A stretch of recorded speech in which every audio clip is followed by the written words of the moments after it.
Cycling tourism has grown in popularity worldwide, motivating its inclusion in the development strategies of tourism organizations. This paper builds an analysis model based on spatial analysis and empirical mode decomposition, providing a data-driven way to utilize GPS cycling trajectory data to analyze the spatiotemporal behavior of Chinese cycling tourists using a case study example of the Tibet Autonomous Region. Tibet, located on the southwestern border of the People's Republic of China, is one of the 5 ethnic minority autonomous regions in China. With an average altitude of more than 4,000 meters, it is known as the roof of the world. Although Tibet covers an area of 1,284 million square kilometers, which accounts for about 1/8 of China's total area, it is sparsely populated, with only 351 million people, accounting for 0.25% of China's total population. The Tibetan ethnic group and other ethnic groups living in Tibet have formed a unique Tibetan culture, which is now, with the gradual improvement of the transportation network, attracting more and more tourists, including cycling tourists. Method: data collection.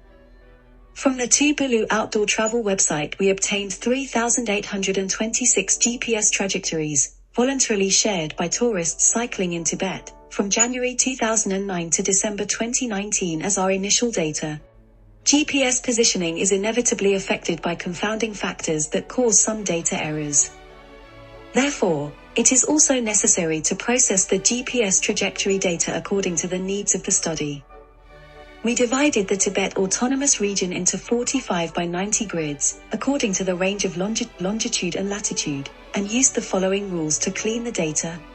The GPS data point density distribution of all the cycling trajectories in our dataset are shown in the figure. Results. The figure shows the annual change in the number of tourist cycling trajectories in Tibet.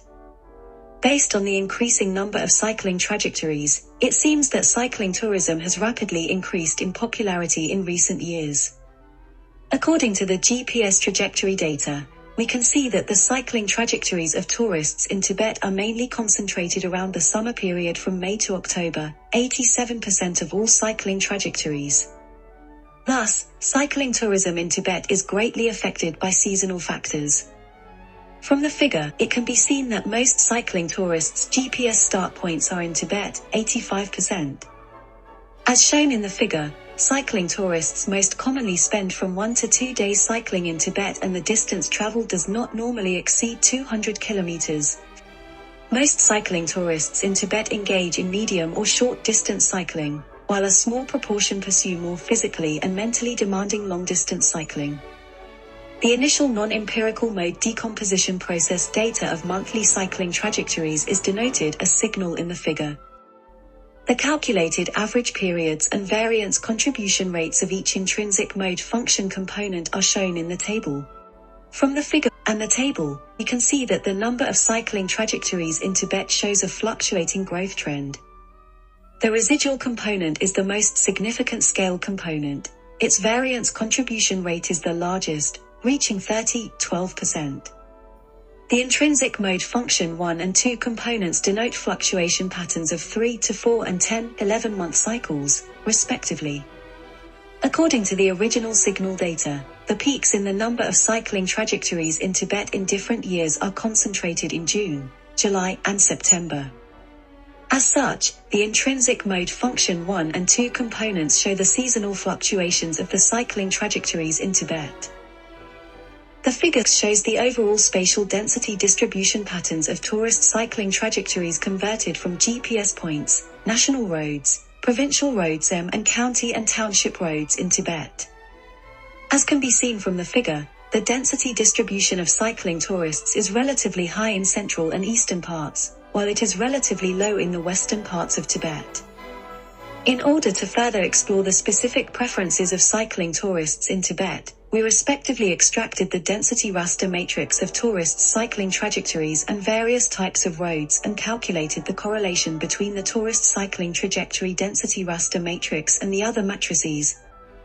From table we can observe that there is a high and statistically significant correlation between cycling trajectory and national road matrices, while the correlation with provincial and county and township roads is significantly lower.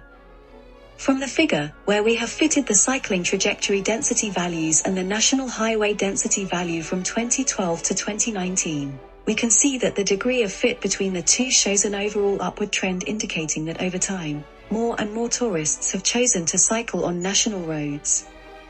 The figure shows the spatial flow of cycling tourists from origin to destination in Tibet. Based on the number of inbound cycling tourists, Changwon district, with the largest inflow,